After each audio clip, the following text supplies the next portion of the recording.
Vaishapa, ñande yara tapendero basa. ¿Qué tal amigos? ¿Cómo están? Que Dios les bendiga. Nueva clase a pedido de una suscriptora, redacción práctica, informe, aviso que no tenía en mi canal. Quiero que me atiendan. Marandú significa informe, aviso.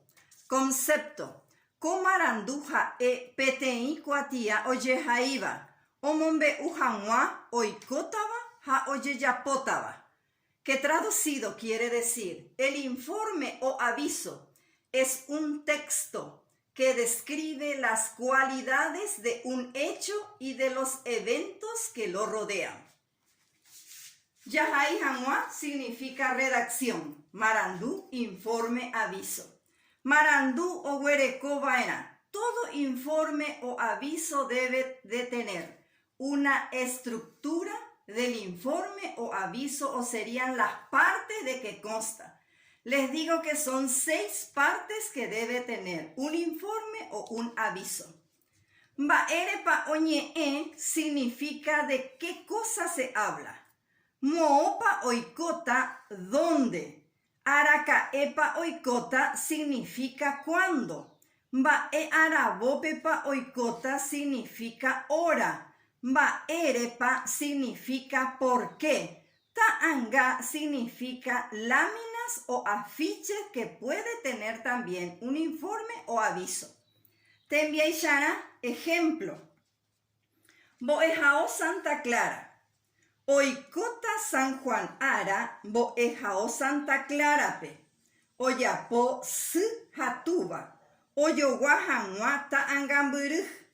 Oikota mokoipa irunduya supoteime. Arabo mokoipa llave. ¿Qué traducido quiere decir?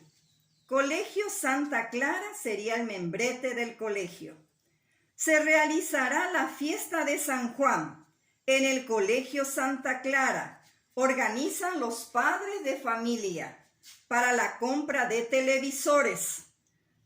Se realizará el 24 de junio a las 20 horas. En este informe vamos a ver las partes de qué consta. Primeramente, ¿qué cosa? ¿Qué cosa va a pasar? Se va a realizar el San Juan.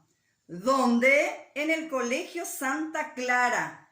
¿Cuándo? El 24 de junio.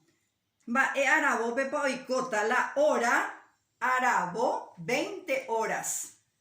Ma erepa, ¿por qué? Oyoguajanwata angamburuj.